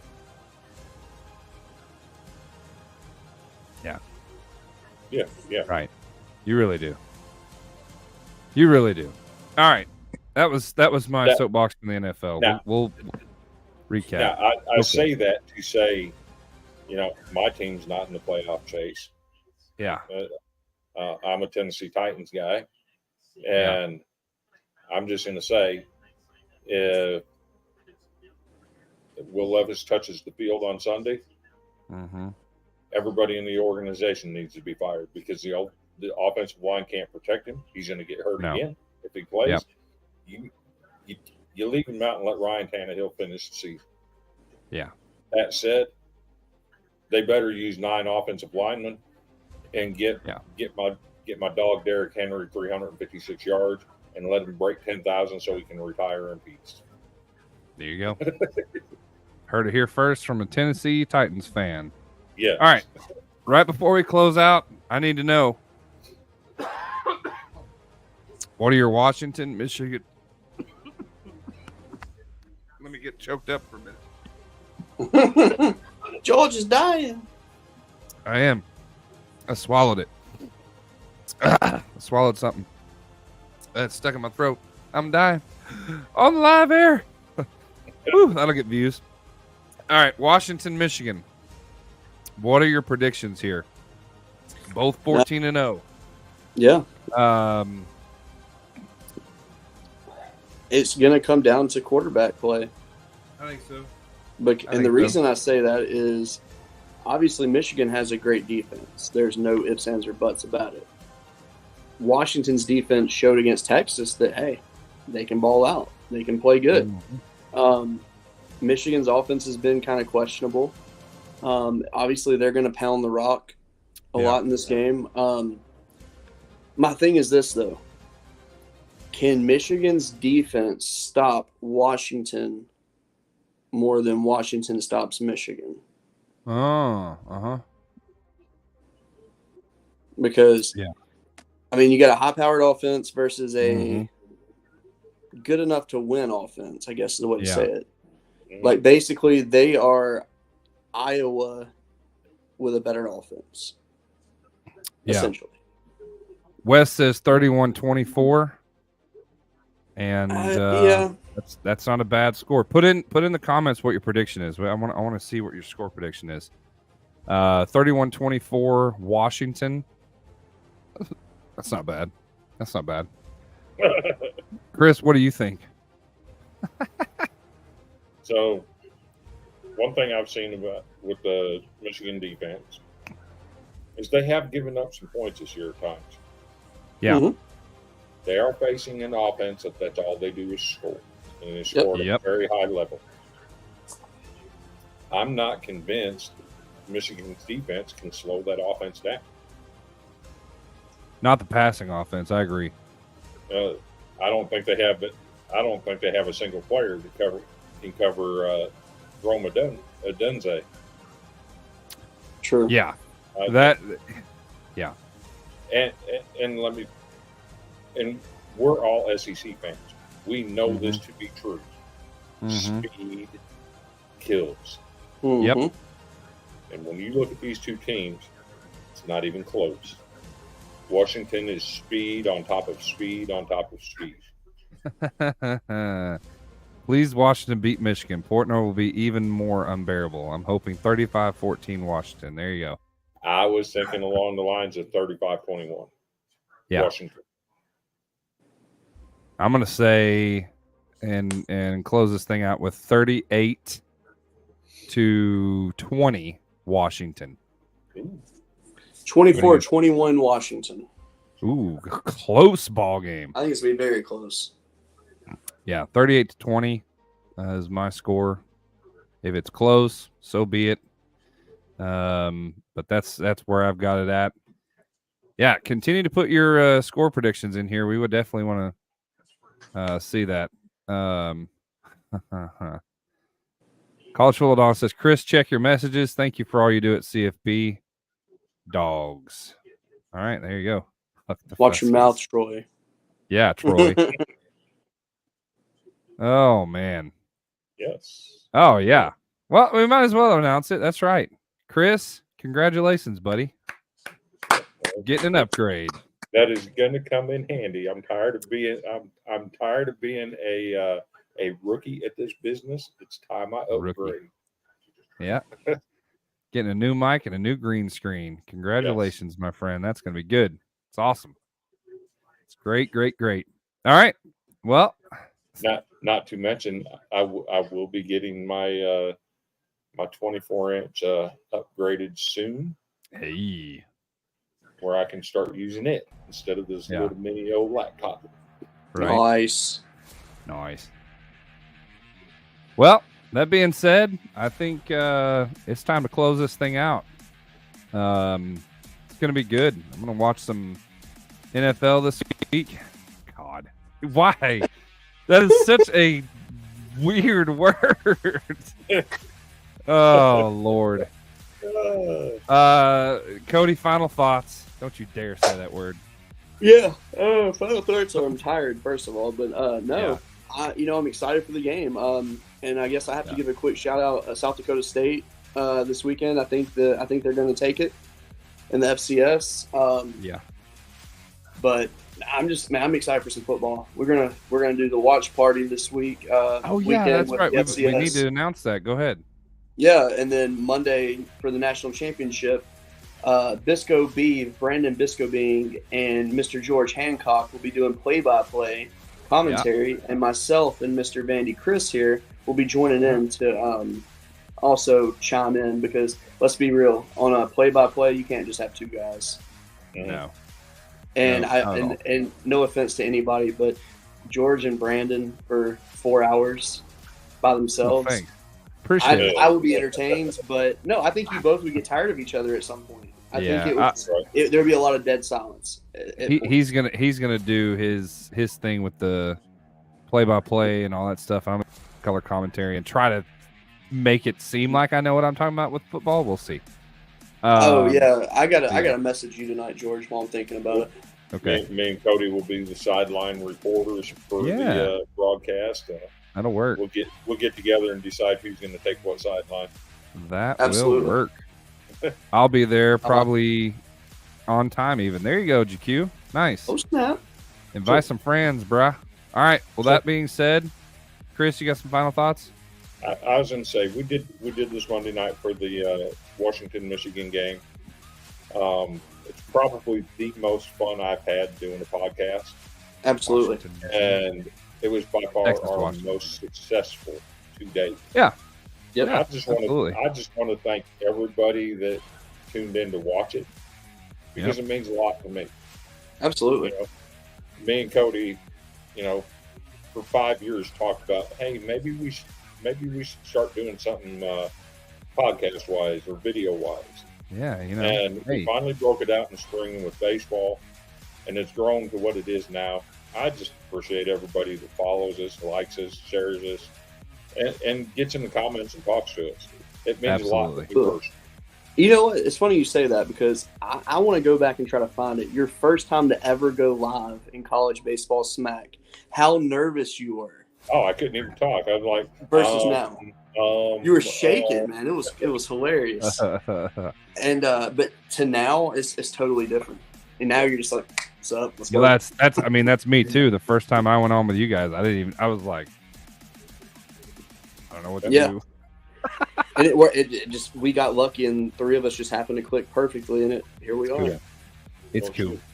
I'm just an idiot enough, and I'm around a microphone enough with church and worship and stuff. I guess it just comes the way it is. Yes, sir. Matthew Dalton says, Huskies, let's go. Let's All go. right. Well, we know who he's rooting for. All right. That being said, thank you guys so much for tuning in. I think that about wraps up everything. Go Packers. I'm hoping and praying they wax Chicago, and we can still say we own them. Get the contract and the deed. There you go. Go Aaron Jones, baby. That's it. That's right. You got him on the fantasy team. That's it. That's right. All right, everybody. Enjoy college football this weekend. Enjoy some NFL. We will see you soon. Stay golden, everybody. Have a great night. Peace.